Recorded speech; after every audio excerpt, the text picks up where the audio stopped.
Dahil pagpiprito lang ng isdang dalagang bukid ang alam ko, magpapaturo din ako kay Arnold kung paano gumawa ng dalagang bukid cookie.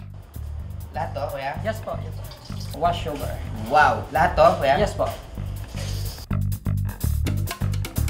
Salt and pepper. Lahat to, kuya? Yes po. Okay.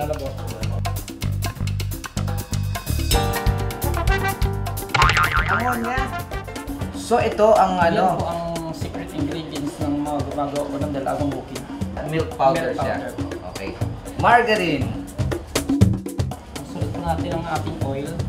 Half lang po siya, half. Vanilla. Vanilla. Food coloring po. Ako ang magme-mekos-mekos nitong gagawin nating dalagang bukid. Halo to the max lang mga ka-Wonder.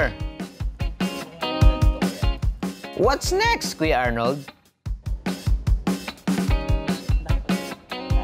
Ganito po ang masa niya. Ganito.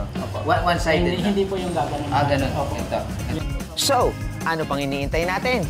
It's masa time!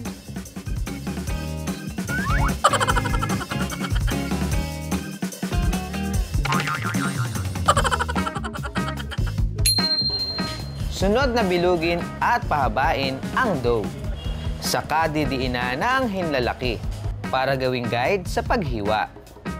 Ilalagay naman ang pira-pirasong dough sa tray na nilagyan ng mantika at lulutuin sa pugon ng kalahating oras. Luto na ang ating dalagang bukid, mga ka-Wonder. Kaya hahanguin na natin. Charan! Init na konti.